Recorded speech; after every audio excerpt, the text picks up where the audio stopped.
Morning everyone. Early start today because I've got a big drive ahead of me. I'm heading off to ride what I've been told is one of the best blue trails in the UK. It's called the Pucker Trail in Cwm Carn in Wales.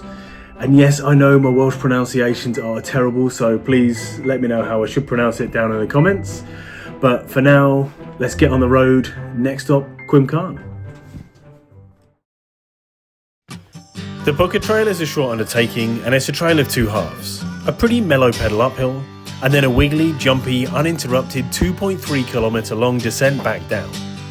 Described as a cross between a pump track and a roller coaster, it's great for almost any rider. So let's get cracking. The entrance to the trail is easy to find from the main car park, just follow the signs. The first part of the climb is a shared start for both of the red trails here, but the blue eventually takes a turn right further up into the forest. The trail starts and finishes at the main car park, and at 20 minutes long, it's a really enjoyable route and easy to add on to any day's riding. Like some of the other trails here, the Pucker Trail gets its name from Welsh mythology. The Pucker is a shapeshifter that can adopt both pleasing or terrifying forms. This sounds about right for this twisting, interactive little mountain bike trail.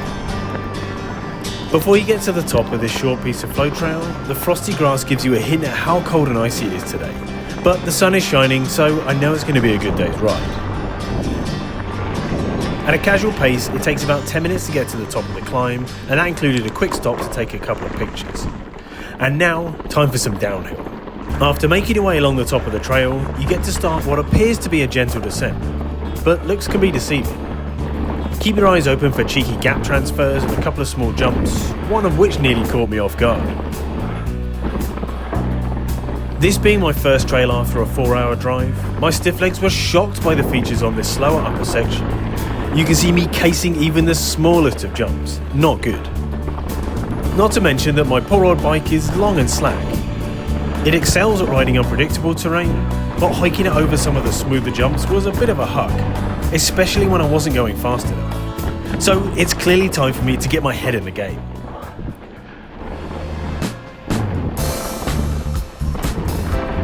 As I mentioned earlier, this blue trail is a cross between a roller coaster and a pump track. It's complete with sweeping berms, small tabletops, optional small double transfers, and everything in between. Every feature on this trail can be rolled, so you don't need any advanced skills to enjoy this, but this is a tight interactive trail and it would suit a rider who has an involved and active style of riding. There are so many jumps and doubles that you can hit if you enjoy popping and hopping around.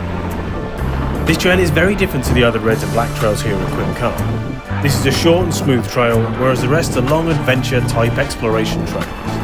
It's good that this has been added for a bit of variation, and it's also good for a warm-up. Even though this is a fast and flowing trail, there are some flatter bits that you need to pedal on, and in general you really need to pump and work your way down the descent.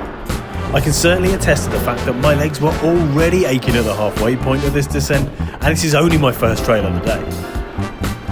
Although short, this trail really packs a punch, and you can see why it's regarded as one of the best blue trails around. Once you're familiar with the line options, I'm sure you can open up a whole world of new jumps and secret transfer options. But for me, on my first run down, I'm riding what's in front of me and reacting to what I see when I see it. Which means you can often ride things slightly wrong, but that's what mountain biking is all about. For me, riding a new trail is about exploring new features and riding whatever you come across the best you can. And that's what you get on this channel. It may not be the smoothest riding you've ever seen, but at least it's authentic, warts and all. And if you want to ride things a bit cleaner, you could always go back to the top and just ride it again. For a blue trail, this thing is bang on.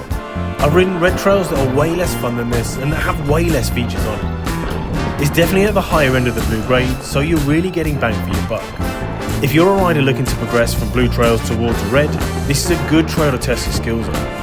The only thing to watch out for is the fact that this trail winds its way down the side of a really steep hill. So if you did come a cropper, there's quite a steep drop at some points. So my advice would be that if you are going to have a crash, to try and crash facing uphill. At this point in the trail, you can almost smell the coffee coming from the car park cafe, so you know you're coming towards the bottom of the valley. I feel like there's a lot packed into this short zigzagging trail, and I wish more blue trails were like this one. So I hope you enjoyed this video. Remember to give it a like if you did, and subscribe to the channel for some more awesome mountain bike content. Thanks for watching, and I'll see you down in the comments. Okay, just to show that I do try to pronounce these Welsh names correctly. Puka. Puka. Alright, that's what we'll go with.